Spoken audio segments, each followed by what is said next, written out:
The story begins not with bloodshed but with brilliance. England in the 14th century was a land of kings' castles and conquest. It was a time of order on the surface and rivalries underneath. At the center of it all stood a single man, a monarch whose reign would echo through centuries. King Edward III. He was the very image of a medieval king, bold, battle-hardened and visionary. He ruled not just over England but dreamed of France. It was under his banner that the 100 Years' War began, a brutal campaign that spanned generations. His victories in France turned him into a legend, but in the corridors of power his greatest triumph would become his greatest curse. Edward III had many sons. 5 of them survived into adulthood, each one a prince with wealth, land, and ambition. These were not quiet, loyal heirs. They were men with legacies of their own. The eldest was Edward, known as the Black Prince, a knight of fearsome reputation. Victor at the Battle of Poitiers, he was destined to inherit the crown, but destiny would not be fulfilled. The Black Prince died before his father, and when Edward III passed away in 1377, the crown passed not to his surviving sons but to his grandson, Richard II. He was only 10 years old, young, vulnerable, and surrounded by power-hungry uncles. Richard's reign was marked by political chaos from the beginning, and though he would eventually grow into a king, he never truly grew into a leader. His rule was marked by arrogance, detachment, and paranoia. He distrusted his nobles. He exiled and executed his rivals, and in doing so he created a tide of enemies, including his own cousin Henry Bolingbroke. Henry was the son of John of Gaunt, Duke of Lancaster, the third surviving son of Edward III. He had royal blood and, more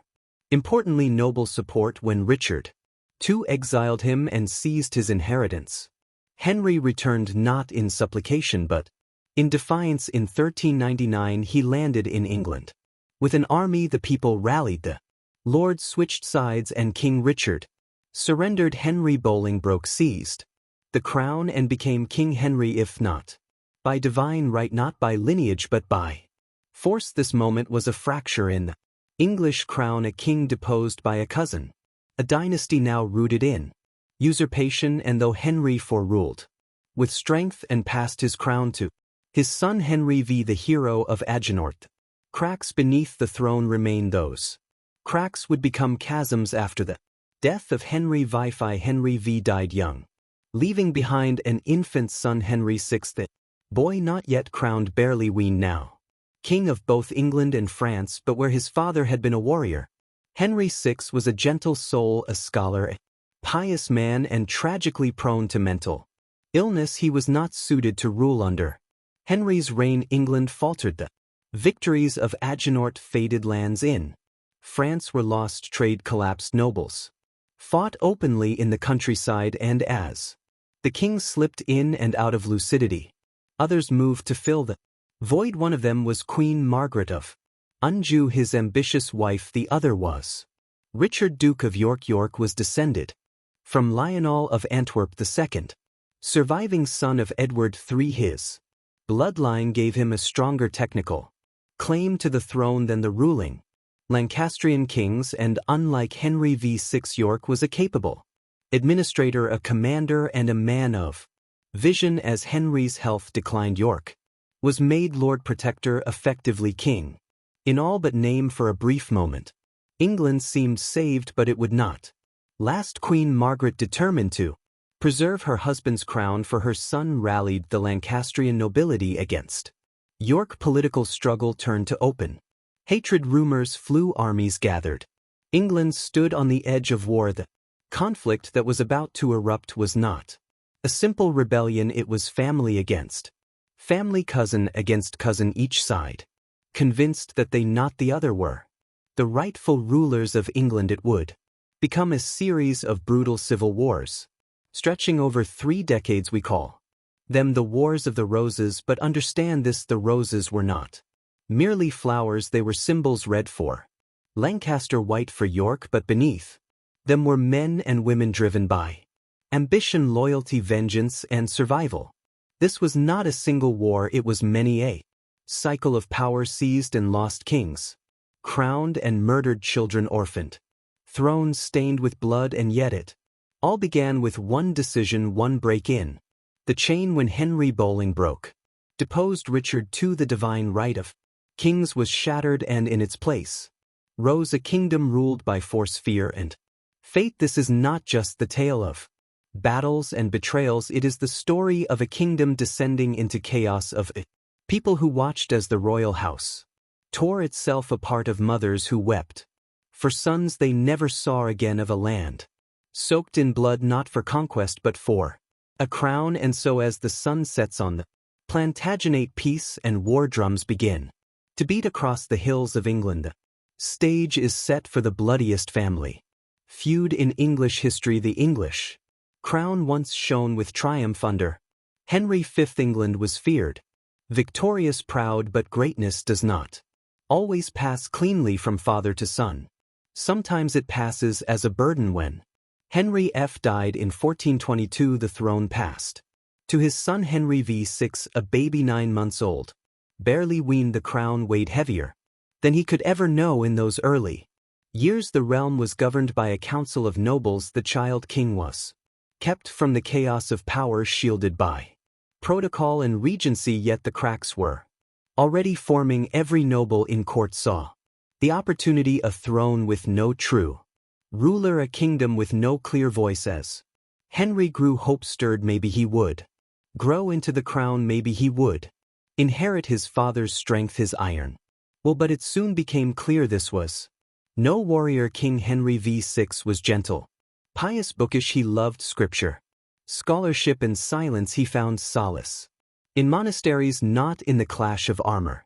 At first some thought this might be refreshing, a king of peace, not war, a ruler who would heal the wounds left by generations of fighting. But kings in the 15th century were not meant to be quiet, and England was not at peace. The 100 Years' War with France still raged, the economy faltered, factions festered at court. Henry, passive and indecisive, avoided conflict even as it grew beneath his feet. He trusted the wrong men, gave power to flatterers, rewarded loyalty over competence, and slowly the nobles of England began to choose sides, not between policies but between people, families, dynasties. And then came the illness. By his early 30s, Henry began showing signs of something deeper than indecision. He would drift into silence during council meetings, stare into space for hours. He ceased recognizing his friends, even his queen. Then came the breakdown of 1453. That year England lost Bordeaux, the last major English stronghold in France. It was a symbolic and strategic disaster. The dream of an English France built by Henry V died that day, and with it, something inside Henry seemed to shatter. He went silent completely for over a year. He did not speak, did not react. He became a ghost of a man, a hollow figure. In royal robes the court fell into panic. Ministers whispered, nobles plotted. During this long silence Queen Margaret of Anjou gave birth to their only son Edward of Westminster. The hoped this might stir the king, that the news of an heir would awaken his paternal instincts. Nothing he didn't acknowledge. The child didn't ask for him, didn't so much as glance at him. For many this confirmed their darkest suspicions. Either the king's mind was permanently broken, or the child wasn't his at all. Margaret, however, remained unshaken, fierce, intelligent, and commanding. She took the reins of court. She championed her sons' right to inherit, protected her husband's legacy, and began maneuvering through the treacherous world of English politics. But others smelled weakness, chief among them Richard, Duke of York. York had a claim to the throne himself, perhaps stronger than Henry's. He was ambitious, capable, and increasingly frustrated by the chaos consuming the realm. He had been excluded from power for years, denied advancement, insulted by Margaret's allies, but now with the king incapacitated, he made his move. In 1454 Parliament named York Lord Protector of the realm. He was placed in charge of governance while the king remained unfit for a brief moment. England had order. The nobles rallied Around him even the common people admired his authority, but Margaret saw for what it was. A threat. York had effectively replaced her husband, and worse, he had begun positioning himself as the rightful heir, claiming he was acting in the interest of true governance and national stability. The stage was set for war, not between armies but between families. And then suddenly in late 1454 Henry VI awoke from his stupor. He recognized people again, began speaking, rejoined council meetings. His mind seemed returned. There was celebration, hope, but it was brief. Henry remembered nothing of the past year. He had no memory of his son's birth, no grasp of the crisis, and no awareness of how deeply the kingdom had fractured. To him, nothing had changed, but everything had. The Yorkists were now a major force. The Queen had built her own loyal circle of powerful magnates, and the country itself was divided in two. Henry, in his first act back on the throne, removed Richard of York from the protectorate. Margaret's allies were reinstated. York was once again sidelined, but this time he would not walk away. 1455, just months after Henry's recovery, the first open battle of the Wars of the Roses exploded at St. Albans. Richard of York led an armed force against the king's supporters. The Lancastrians were crushed. The royal court was humiliated.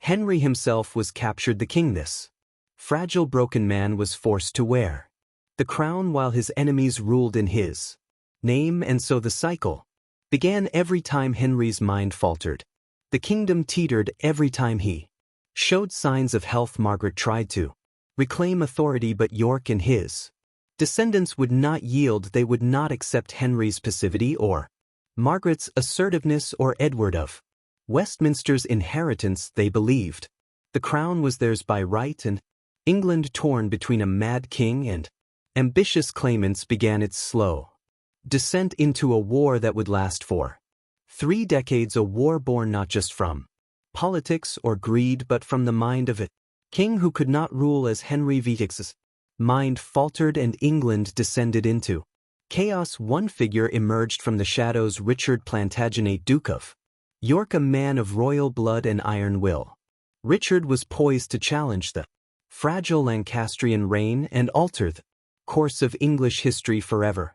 Richard was no stranger to power or politics. Born in 1411, he was a direct descendant of Edward III through both his parents, giving him a legitimate claim to the throne, a claim that rivaled, and some argued surpassed, that of the Lancastrian King Henry VI. His family held vast estates and influence in the north of England, making him a formidable force even before the madness of Henry began to unravel the realm. Unlike Henry VI's gentle nature, Richard was bold, assertive, and a seasoned soldier. He had spent years in the French campaigns of the 100 Years' War, gaining military experience and respect. He was a man who understood the brutal realities of medieval power, force, loyalty, and strategy. When Henry's health failed completely in 1453, Richard was appointed Lord Protector of England. This was supposed to be a temporary role, a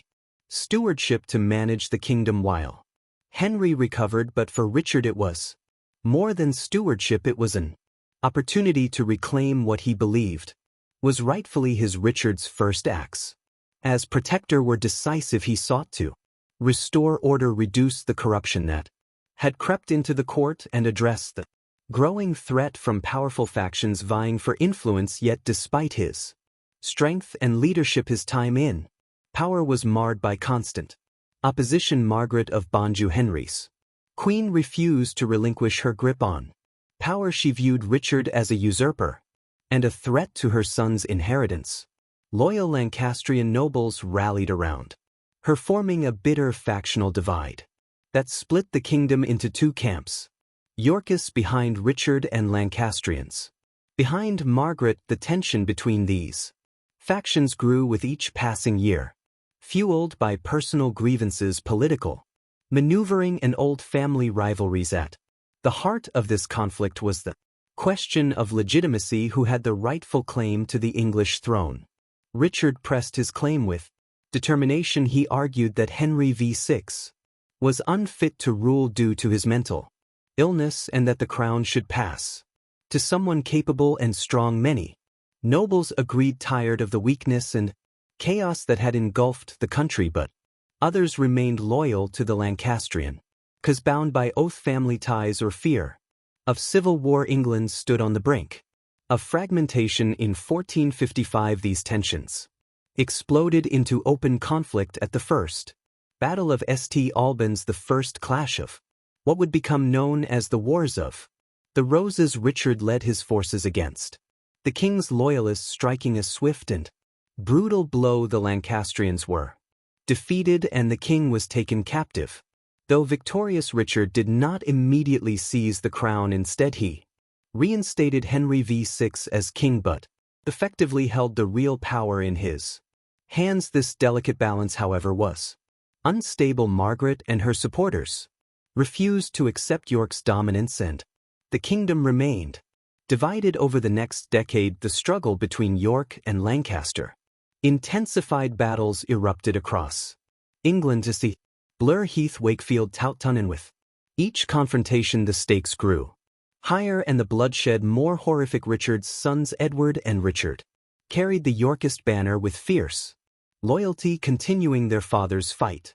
Even after his death on the battlefield in 1460, Edward would eventually seize the throne as King Edward IV, marking a new chapter in the saga. Richard, Duke of York, was a man driven by duty, ambition, and a belief that England needed a strong king. His rise set the stage for decades of conflict, but also for the eventual transformation of English monarchy. His story is one of boldness amid chaos, a powerful force shaping a kingdom on the edge of collapse. The late autumn of 1460 saw England gripped in the icy grip of civil war, a nation torn between two roses, the white of York and the red of Lancaster. The fragile peace that had followed the first battle of St. Albans was crumbling. Both sides were gathering strength, preparing for the next decisive clash that would determine the fate of the kingdom. This tension culminated in the Battle of Wakefield, a confrontation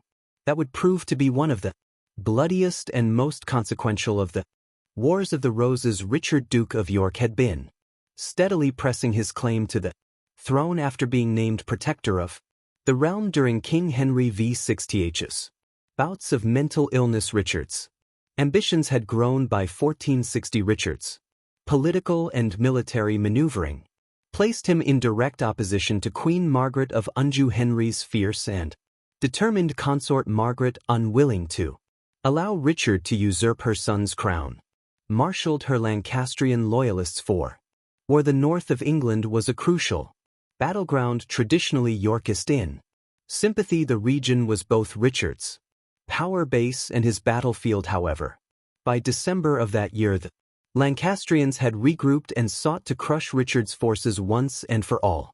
The confrontation was set near the small town of Wakefield in Yorkshire, a place that would soon be etched into history for its carnage and political fallout. Richard's army, though seasoned and loyal, was significantly outnumbered.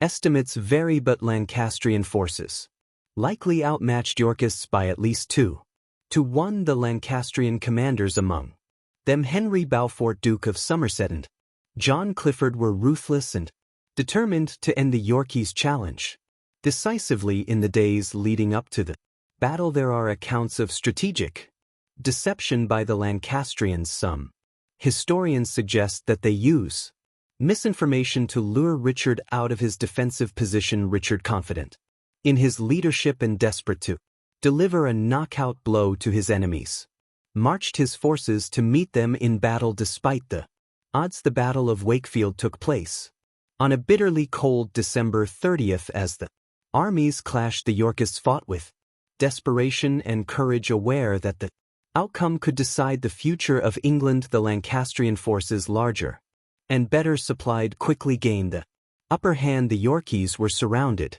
and cut down with merciless efficiency. Richard himself was caught in the thick of the fight. According to chroniclers, he fought valiantly to the very end but was eventually captured. The treatment that Followed was brutal and shocking. Richard was executed, his death marked by cruelty and spectacle meant to intimidate his followers and anyone who dared challenge Lancastrian authority. Richard's severed head was taken to the city of York, where it was displayed on a spike above the city gates, crowned mockingly with a paper crown. This grim symbol was intended as a stark warning. Rebellion would not be tolerated, and the Lancastrian claim was supreme. However, rather than cowing Richard's supporters, this act turned him into a martyr. The death of the Duke of York did not extinguish the Yorkist cause. Instead, it fueled a new fervor for the fight. His eldest son, Edward, Earl of March, stepped forward to lead the Yorkist faction. Edward's leadership marked a turning point, as he would soon prove himself a capable and charismatic commander, ultimately seizing the crown as king. Edward, for the Battle of Wakefield, revealed the brutal reality of medieval warfare and the high stakes of dynastic conflict. The human cost was staggering. Thousands died in the fighting, with many more suffering from the devastation that war brings to homes and communities. Politically, the battle intensified the divide between Yorkist and Lancastrian factions. Queen Margaret's role as a war leader further polarized the kingdom, with some viewing her as a ruthless protector of her sons' rights, while others saw her as a dangerous force driving England towards chaos. The consequences of Wakefield rippled through the rest of the conflict.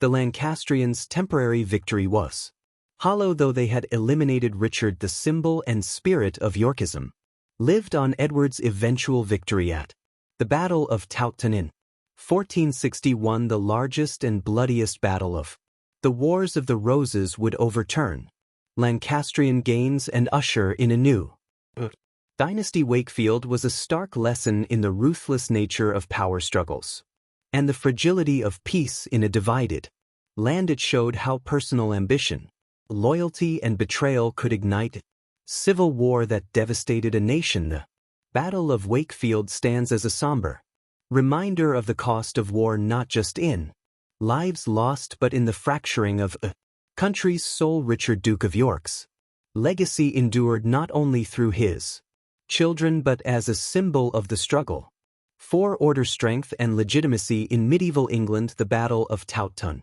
fought on the 29th of March, 1461, remains etched in history as the bloodiest and most pivotal battle of the Wars of the Roses. It was a cataclysmic clash that not only decided the fate of the English crown but also left a permanent scar on the psyche of a nation ravaged by civil war. Towton was no ordinary battle. It was a brutal, desperate fight on a freezing spring day, where thousands of men fought and died, with everything on the line: their lives, their loyalties, and the future of England itself. After the devastating Yorkist loss at Wakefield in December 1460, where Richard, Duke of York, was killed and humiliated, the leadership mantle passed to his eldest son, Edward, Earl of March.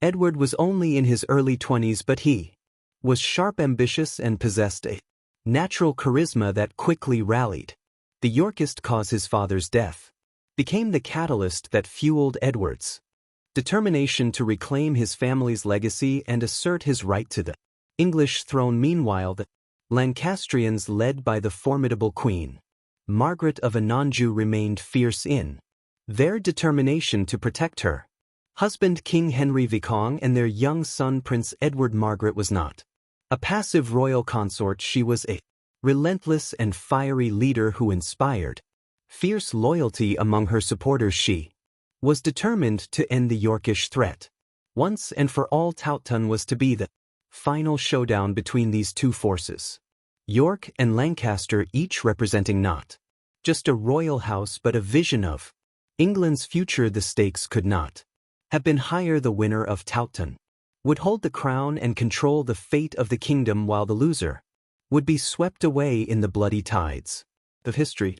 The battlefield lay near the village of Towton in Yorkshire, a region with deep Yorkish sympathies but also contested loyalties. The spring weather was harsh and unyielding. A bitter wind blew across the open fields, swirling snow and sleet that stung the faces of the soldiers on both sides. The cold was almost as fierce as the hatred that drove the combatants.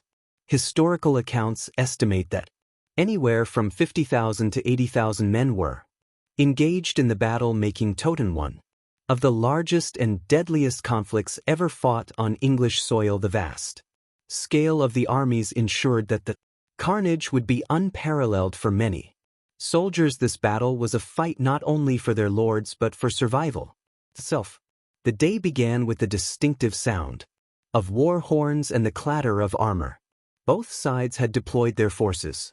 With careful strategy, the Lancastrians held the higher ground on a ridge, giving them a tactical advantage. Edward, aware of this disadvantage, devised a bold plan to use the shifting wind to his advantage. The wind was blowing fiercely, the key factor in the coming battle. The Yorkist longbowmen unleashed a deadly barrage of arrows into the Lancastrian ranks. The English longbow was a weapon of terror and precision, capable of firing volleys of arrows that could penetrate armor and decimate tightly packed formations. At Towton, the wind carried the Yorkist arrows with deadly accuracy, while arrows fired by the Lancastrians were blown off course.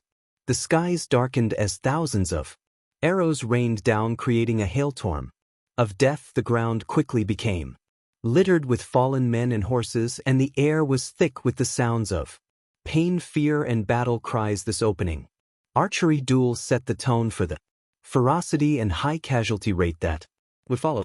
Following the arrow volleys, the battle descended into brutal hand-to-hand combat. Knights, men at arms, and foot soldiers charged across the fields, clashing with swords, axes, and pole arms. The muddy ground was churned up by the thrashing of horses and men, making footing treacherous and exhausting. Edward IV showed remarkable leadership. Mounted on horseback and clad in shining armor, he rode along the front lines, rallying his men with stirring words and fearless example. His youthful energy and determination inspired the Yorkist troops to press on even against overwhelming odds. Despite fierce resistance from the Lancastrians, the Yorkist momentum grew. The battle was marked by a series of brutal clashes across multiple fronts. Some Lancastrian commanders fought with desperation, knowing that defeat would mean ruin for their cause. The fight spilled over several miles, turning Towton into a sprawling, chaotic melee where soldiers often found themselves cut off from their units. The noise was deafening, the clash of steel, the screams of the wounded, and the roar of the fighting men as the battle wore on. The Lancastrian lines began to falter. Exhaustion, the toll of arrow fire, and Edward's tactical prowess contributed to a gradual Yorkist advantage. Many Lancastrian soldiers broke ranks and fled, only to be hunted down in the pursuit that followed. The aftermath was horrific. Estimates suggest that over 20,000 men died on the battlefield that day, almost unimaginable numbers for the medieval period. The bodies of soldiers and horses covered the snowy fields, weapons scattered amidst the carnage. Rivers nearby were said to have run red with blood. The scale of the slaughter at Towton shocked contemporaries and left a lasting impact on England's collective memory. Chroniclers described it as a battle of death with scenes of unimaginable brutality and suffering. Politically, Towton was a turning point. Edward was swiftly proclaimed King Edward IV, marking the beginning of the Yorkist dynasty's ascendancy. His coronation was a powerful statement of his legitimacy and the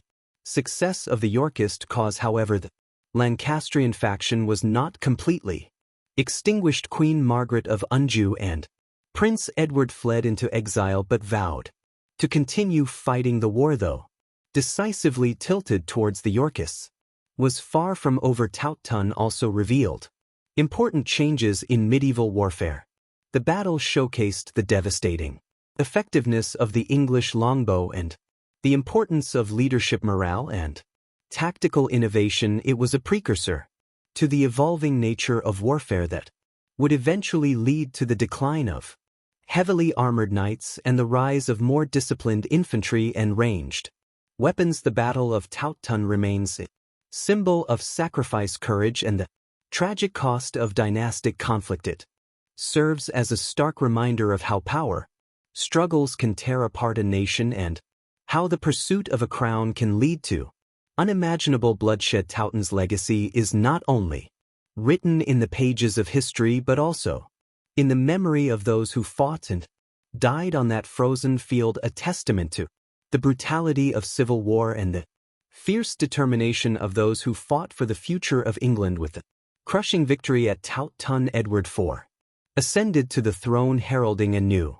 chapter in the Wars of the Roses. His reign, while initially marked by strength and determination, was also fraught with fragility, political intrigue, and continuing conflict that reflected the deep divisions tearing England apart. Edward IV was unlike many kings before him. At just 18 years old when he was crowned, he combined youthful energy with a keen strategic mind. His reign began with an immediate need to consolidate power and establish authority over a fractured kingdom. The devastation of Towton had shifted the balance in favor of the Yorkists, but many Lancastrian loyalists remained scattered and defiant. One of Edward's first tasks was to stabilize the realm by rewarding his supporters and securing loyalty through careful appointments of powerful nobles. To key positions, he understood that a strong network of alliances was crucial to holding his fragile grip on the throne. His court quickly became a center of political maneuvering where loyalty was both rewarded and tested. Edward was a charismatic and dashing figure known for his charm, physical prowess, and love of luxury. His court was lavish, full of music, tournaments, and pageantry that projected an image of stability and royal grandeur. Yet beneath this surface of splendor, the political landscape was far from peaceful. The Lancastrian cause, though battered, was far from defeated.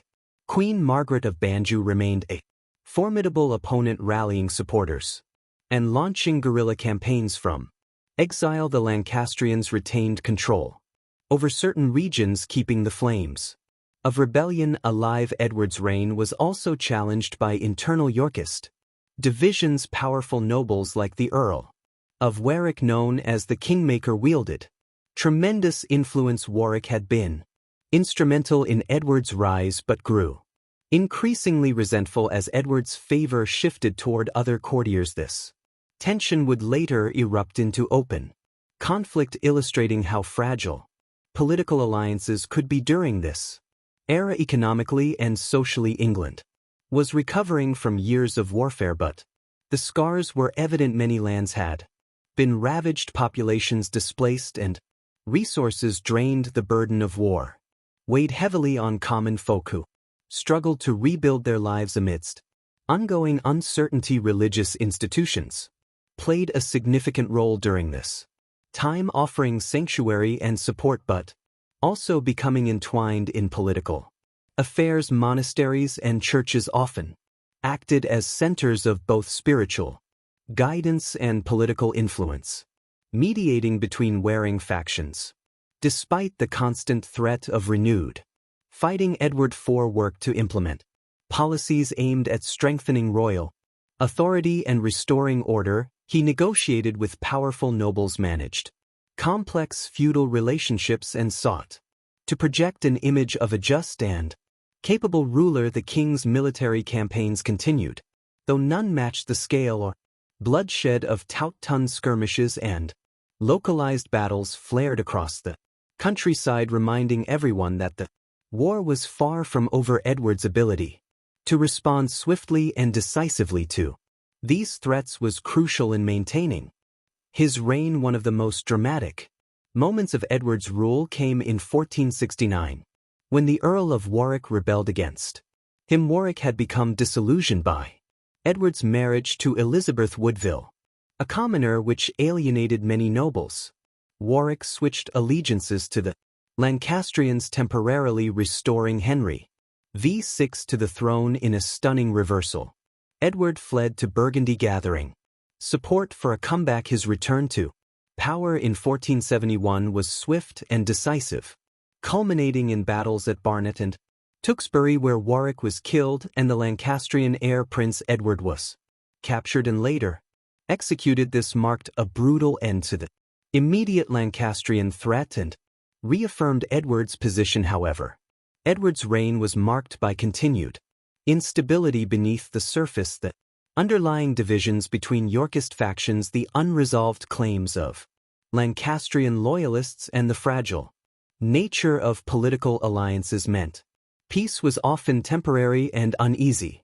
Edward IV's reign highlights the complexities of medieval kingship in a fractured realm. It was a time when charisma and strength could win battles and crowns, but maintaining power required constant vigilance, negotiation, and sometimes ruthless action. Toward the end of his reign, Edward faced new challenges, including health issues and renewed plots. His sudden death in 1483 plunged England back into chaos, setting the stage for the final dramatic episodes of the Wars of the Roses.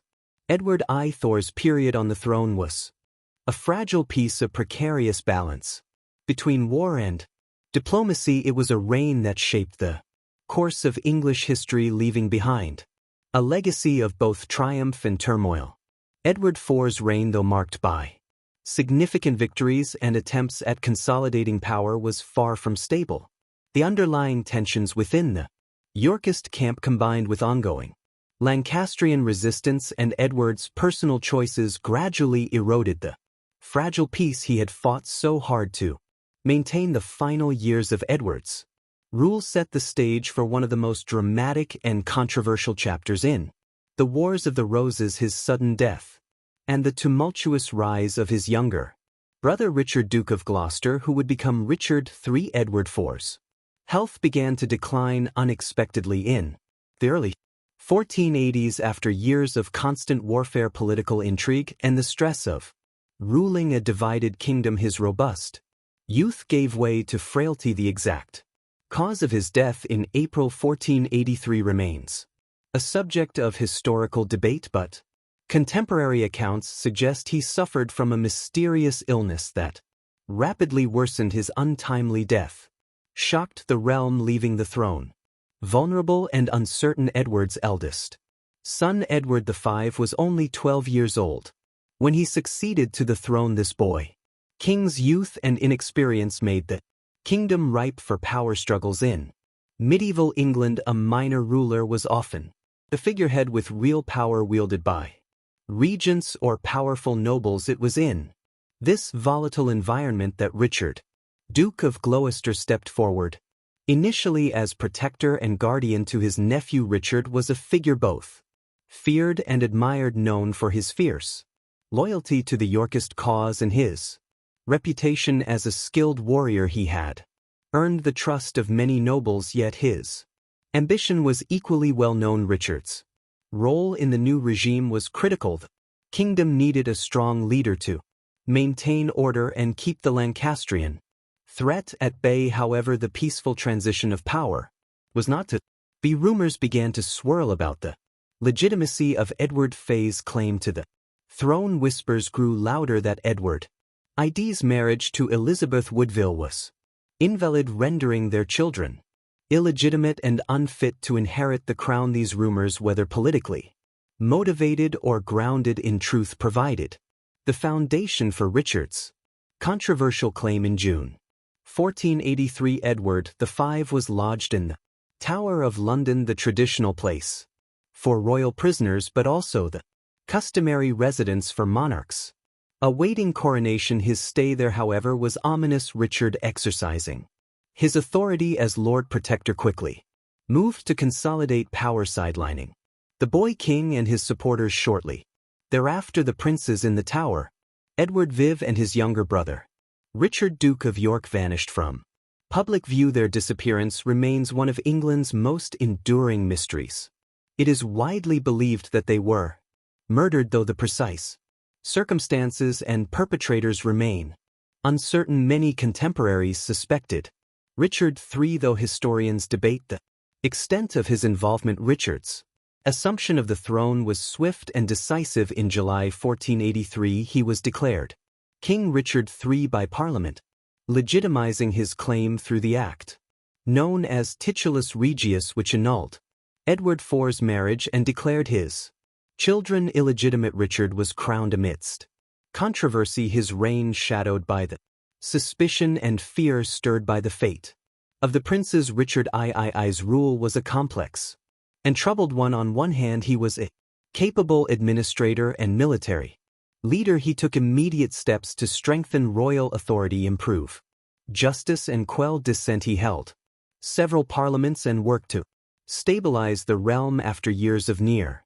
constant warfare. On the other hand, Richard's legitimacy and reputation were continually challenged. His enemies branded him a usurper and tyrant, accusing him of ruthless ambition and cold-blooded murder. These accusations were amplified by Tudor propagandists after his death, painting Richard as a villain. In English history, the political climate under Richard III was tense and unstable. Many powerful Yorkist nobles who had supported Edward IV remained wary of the new king. Some, like the influential Stanley family, kept their loyalties hidden or shifted allegiances depending on the evolving situation. In the north of England, Richard had strong support, particularly among the traditional Yorkist loyalists.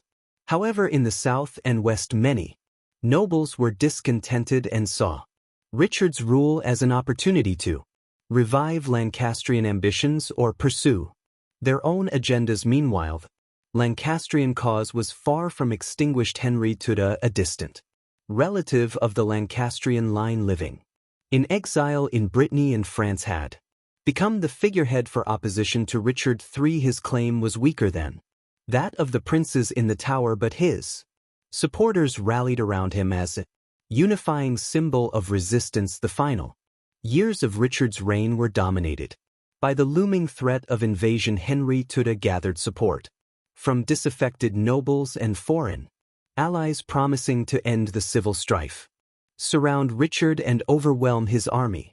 Richard fought valiantly to the very end.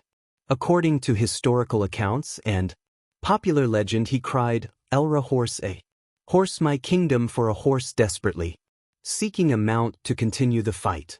Despite his fierce resistance, Richard was struck down, killed in battle at the age of 32. The death of Richard III marked the effective end of the Plantagenet dynasty and the Wars of the Roses. Henry Tudor was crowned King Henry VIII shortly after the battle, inaugurating the Tudor era that would bring about profound political and social changes in England. Henry's victory at Bosworth was not just a military triumph, it was a carefully orchestrated consolidation of power. Understanding the fragile nature of his claim, Henry sought to unite the warring factions through strategic marriages and political reforms. The most symbolic of these was his marriage to Elizabeth of York, Edward IV's eldest daughter, which united the Lancastrian and Yorkist houses and gave birth to the iconic Tudor Rose, a symbol of reconciliation. The Battle of Bosworth also highlighted the evolving nature of warfare and politics in late medieval England. It underscored the importance of loyalty, betrayal, and the shifting allegiances of powerful nobles who often acted as kingmakers. Moreover, Bosworth signaled the end of an era where royal succession was frequently contested. Through brutal civil wars, Henry VII's reign established a more centralized monarchy with increased authority vested in the crown and diminished power for fractious nobles. The battle's impact extended beyond politics. It influenced English culture, literature, and the popular imagination. Shakespeare's play Richard III immortalized the fallen king as a tragic villain, shaping centuries of perceptions and interpretations. In the centuries since Bosworth, historians have debated the motivations and actions of key figures, from Richard's controversial rule to the Stanley's pivotal betrayal and Henry's rise. Archaeological discoveries, including the excavation of Richard II's skeleton beneath a parking lot in Leicester in 2012, have reignited interest in this dramatic chapter of history, providing new insights into the battle and its participants. The legacy of Bosworth is also a reminder of the human cost of the wars.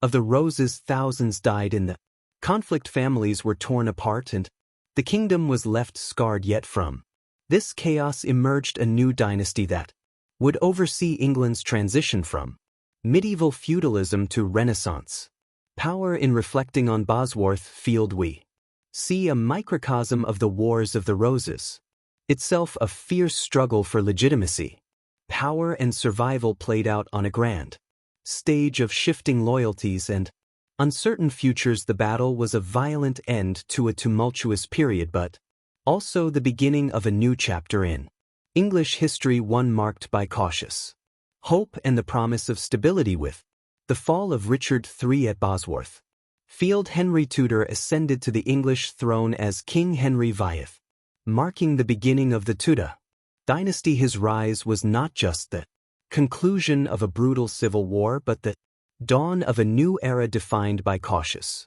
governance, political shrewdness, and a drive to heal a fractured kingdom.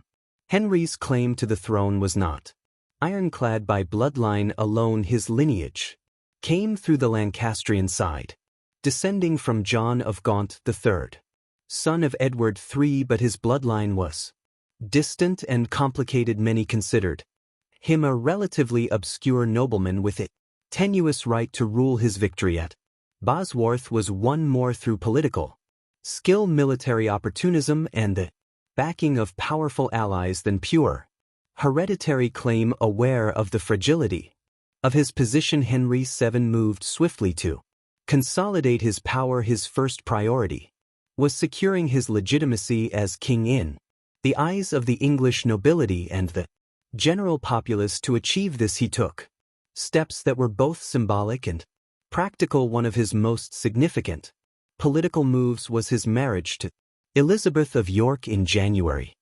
1486. Elizabeth was the eldest daughter of Edward IV, the Yorkist king, whose death had reignited the conflict. This union symbolically ended the bitter feud between the houses of Lancaster and York. It merged their claims, uniting two rival factions under one banner and presenting a united front to the kingdom. The marriage produced the emblematic Tudor rose, combining the red rose of Lancaster and the white rose of York, an enduring symbol of peace and unity. However, Henry's challenges did not end with marriage. Many Yorkist loyalists still questioned his legitimacy and posed threats to his rule. Henry was cautious, often ruthless. In dealing with these challenges, he used a combination of diplomacy, strategic pardons, and force to suppress dissent and eliminate rivals. The fate of several claimants to the throne who threatened his reign serves as testament to his political acumen and sometimes ruthless determination. One of the most persistent threats came from Lambert Simnel, a boy who claimed to be Edward Plantagenet, Earl of Warwick, a legitimate Yorkist claimant imprisoned by Henry. Simnel was used as a figurehead by Yorkist rebels seeking to overthrow Henry. However, Henry's forces defeated Simnel's army at the Battle of Stokefield in 1487, effectively ending the last significant military opposition to his rule. Henry also faced challenges from Perkin Warbeck, another pretender who claimed to be Richard of Shrewsbury, one of the princes in the Tower. Warbeck garnered support from foreign powers, such as France and Burgundy, threatening Henry's reign. Nevertheless, Henry's intelligence network and strategic diplomacy eventually led to Warbeck's capture and execution. Beyond these threats, Henry VII was a master at strengthening the monarchy's financial and administrative foundations. The Wars of the Roses had devastated the English economy, depleted the royal treasury, and left many nobles powerful and unruly. Henry sought to restore order through careful management of royal finances, reducing the power of over mighty nobles and increasing the crown's authority. He revived and expanded the use of the Court of Star Chamber, a judicial body that enabled the king to curb noble excesses and ensure justice. Through this, Henry kept the nobility in check, preventing them from building private armies that could challenge the crown. His fiscal policies were prudent and sometimes harsh. He levied taxes efficiently and was known for his meticulous attention to royal revenue, often unpopular but effective in stabilizing the monarchies.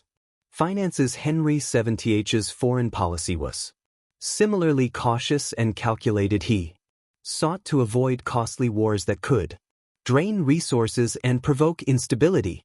Instead, he pursued peace through strategic marriages and alliances. His daughter Margaret Tudor was married to James IV of Scotland, forging a link that would eventually lead to the union of the English and Scottish crowns. Despite his successes, Henry's reign was marked by an underlying tension. His cautious and sometimes secretive nature bred suspicion and resentment among some nobles and courtiers. His strict enforcement of laws and taxation earned him a reputation for frugality and severity, sometimes making him unpopular. Nevertheless, Henry's reign laid the groundwork for the transformation of England from a feudal kingdom plagued by internecine warfare into a more centralized and powerful monarchy. He strengthened the crown's authority, established lasting institutions, and brought a measure of peace and stability that had eluded the realm for decades. The Tudor dynasty he founded would go on to produce some of England's most famous monarchs, Henry VIII and Elizabeth I, who further shaped the nation's history, culture, and global influence. Henry VII's legacy is complex.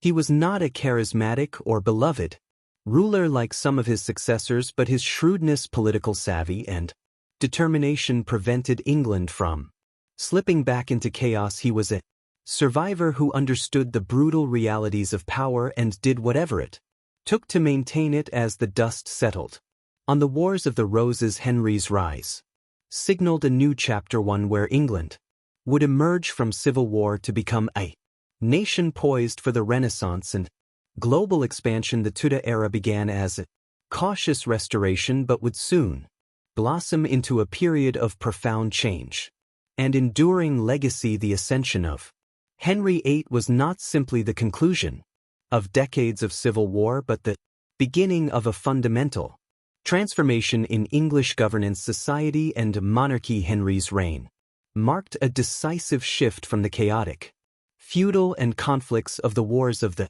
Roses toward a more centralized and bureaucratic state that would set the foundation for the England we recognize today. Henry VII knew that to maintain the fragile peace he had won on the battlefield, he needed to change the very nature of royal authority and governance. The old medieval system, where powerful nobles held vast independent territories and armies, had been the root cause of the endless conflicts. Now the crown needed to assert itself more firmly, limiting the power of the nobility and tightening control over law, finance, and administration. One of Henry's most effective tools for this purpose was the expansion and increased use of the Court of Star Chamber. Originally established to address legal issues beyond the reach of local courts, the Star Chamber evolved into a formidable instrument of royal authority. It was designed to curb abuses by the nobility, especially private feuds, illegal retaining of armed men, and lawlessness in the provinces. The court operated with a degree of secrecy and royal influence that allowed Henry to enforce his will with fewer obstacles. Through the Star Chamber and other royal courts, Henry prosecuted rebellious nobles and those suspected of disloyalty. The use of bonds and reconnaissances, legal agreements that required nobles to guarantee their good behavior under threat of heavy fines, became a common tactic to keep powerful lords in check. This system of financial penalties and surveillance effectively restrained the aristocracy from amassing private armies or engaging in plots against the crown. Beyond the legal measures, Henry was a master of political symbolism and public image. He understood the importance of portraying the monarchy as a stable, benevolent, and divinely sanctioned institution. His coronation and subsequent ceremonies were meticulously planned to emphasize continuity with the past while signaling a new era of unity and order. Henry also worked hard to rebuild the royal finances, which had been depleted by years of warfare. He implemented rigorous fiscal policies ensuring the efficient collection of taxes and customs duties.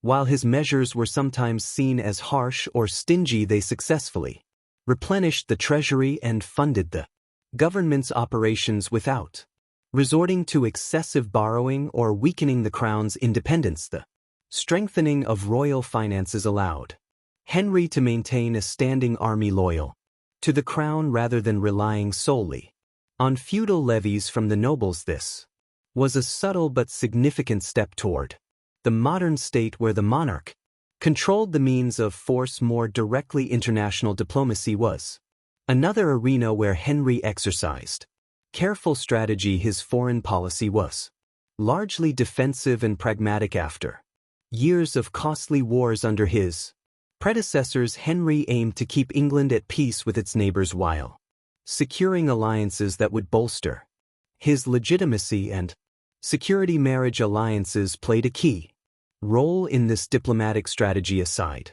from his own marriage to Elizabeth of York, Henry arranged marriages for his children to cement political ties. The marriage of his daughter Margaret Tudor to James IV of Scotland was especially and bring peace to England. Richard, aware of this threat, prepared his forces for the inevitable confrontation. The stage was set for the decisive battle that would determine the fate of the kingdom. The Battle of Bosworth field. Before the battle, Richard demonstrated his leadership by rallying his troops and attempting to secure loyalty from wavering nobles. However, the political maneuvering and personal ambitions of key figures played a crucial role in the outcome. At Bosworth, Richard's forces faced Henry Tudor's army in a clash that was as much about loyalty and betrayal as it was about military might. The battle was fiercely contested, but Richard was ultimately defeated. Legend has it that Richard fought valiantly, famously declaring, "Horse a horse, my kingdom for a horse." Before falling in combat, Richard's death marked the end of the Plantagenet dynasty and the Wars of the Roses, ushering in the Tudor era with Henry VII's ascent to the throne. Richard's controversial reign and mysterious death have inspired centuries of debate, literature and speculation, solidifying his place as one of England's most enigmatic monarchs. The fall of Edward IV and the rise of Richard III reveal the volatile nature of medieval power, where legitimacy, ambition, and loyalty intertwined in deadly ways. The fate of the princes, the shifting allegiances, and the brutal conclusion at Bosworth all underscore the human drama and political complexity of this period. This chapter in the Wars of the Roses is a powerful reminder of how fragile rulership could be and how the course of history often hinged on individual choices and unpredictable events. The Battle of Bosworth Field stands as one of the most pivotal moments in English history, a brutal climax to the decades-long conflict known as the Wars of the Roses. This battle was not only a military confrontation but a profound turning point that reshaped the monarchy and set the stage for the Tudor dynasty. To fully appreciate the magnitude of Bosworth, we must explore the events leading up to the battle. The key figures involved the battle itself and its lasting aftermath. By the summer of 1485, the country was weary. Years of civil war had drained resources, divided families, and destabilized the realm. Richard's reign, though marked by attempts to consolidate power and restore order, was fraught with distrust and opposition. His claim to the throne was contested by many, especially those loyal to the Lancastrian cause, which found renewed hope in Henry Tudor, the exiled claimant from Brittany. Henry Tudor was a relatively obscure figure, a Welsh noble with a tenuous claim to the throne through his mother's Lancastrian lineage. However, he embodied a beacon of hope for those opposed to Richard, with the backing of French and Breton support as well as English nobles disaffected by Richard's rule Henry prepared to challenge the Yorkist king as Henry gathered forces and sailed to England. Richard swiftly moved to defend his crown. The political chess game that followed was complex. Loyalties were split. Some nobles pledged allegiance to Richard out of fear or genuine support, while others quietly hedged their bets or openly sided with Henry. On August 22, 1485, the two armies met near Market Bosworth in Leicester.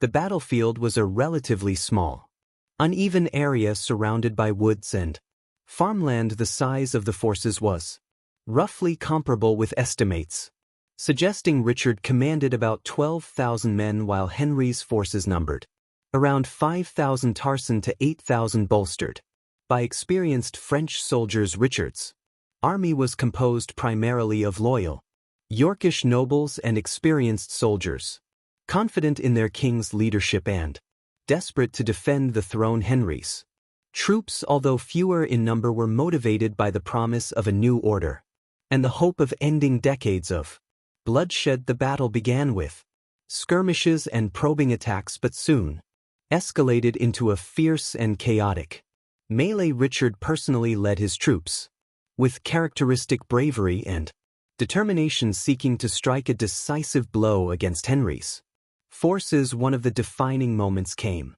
when Richard spotted Henry Tutter on the battlefield, recognizing that capturing or killing Henry would end the conflict. Swiftly, Richard led a bold charge directly toward the Lancastrian leader. This audacious move demonstrated Richard's fearless nature but also exposed his forces to danger. The tide of the battle turned dramatically when key Yorkist allies, notably Lord Stanley and his brother Sir William Stanley, who commanded a substantial number of troops, chose to switch sides. Their betrayal was critical, allowing Henry's forces to significant. This union helped ease centuries of hostility between England and Scotland and laid the groundwork for their eventual political union under the Stuart dynasty. Over a century later, Henry also maintained a cautious stance toward continental powers like France and Burgundy, balancing relationships through diplomacy and occasional military posturing without engaging in prolonged conflict. His priority was maintaining stability at home and preventing foreign support for rival claimants domestically. Henry's reign saw a gradual but important shift in how governance was conducted. The rise of a professional bureaucracy staffed by